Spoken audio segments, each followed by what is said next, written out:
à tous, c'est le scénario catastrophe pour l'OM, encore et encore. À Saint-Etienne hier, Marseille s'est incliné dans les dernières minutes après avoir pourtant mené au score. Et comme le journal La Provence le précise, les Phocéens se retrouvent désormais à 8 points du podium de la Ligue 1. Côté Sainté, c'est l'attaquant des Verts, Wabi Kazri, qui est à l'honneur sur la une de l'équipe, auteur d'un doublé durant la rencontre.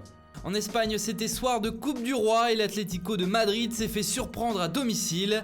Les Colchoneros sont éliminés dès les huitièmes de finale après un résultat de 2 matchs nuls à l'aller comme au retour, 1-1 et 3-3. Hier soir, c'est l'égalisation de l'Ivoirien Sédou Doumbia à la 88e minute qui a permis à Gérone de se qualifier pour les quarts de finale. Une bombe selon le journal AS.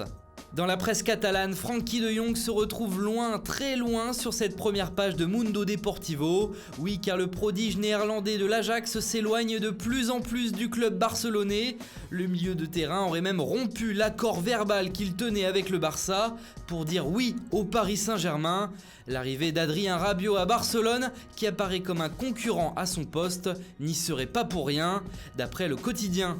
En Angleterre, il n'y a qu'un seul homme qui fait les gros titres aujourd'hui, c'est Marcelo Bielsa.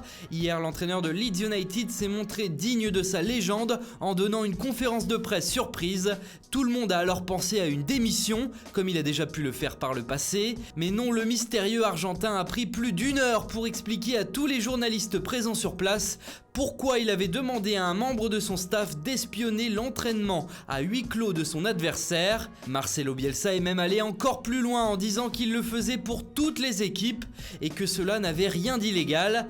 Une sorte d'agent secret qui fait penser au célèbre Austin Power, comme vous pouvez le voir sur la une du Sun ici, ou celle du Daily Star. Du côté du Daily Telegraph, cet épisode d'espionnage a également permis de réaliser cette jolie une très inspirée, Marcelo Bielsa déguisé en James Bond, avec ce titre qui fait bien évidemment référence au film Vivre et laisser mourir. Sur le Daily Express, on s'amuse même à reprendre la célèbre réplique de James Bond, mon nom est Bielsa, Marcelo Bielsa.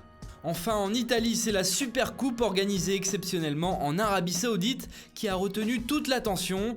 En finale contre le Milan AC, la Juventus a remporté son premier trophée sous le règne de Cristiano Ronaldo. Le Portugais a d'ailleurs été décisif, auteur du seul et unique but de la rencontre. Sur le Corriere dello Sport, on fait référence à ses années galactiques avec le Real Madrid, mais on évoque également le cas de son ancien coéquipier Luka Modric, qui se retrouve une nouvelle fois au cœur des rumeurs avec l'Inter. Selon le journal, le club italien espère toujours le recruter cette année et l'affaire semble de plus en plus probable.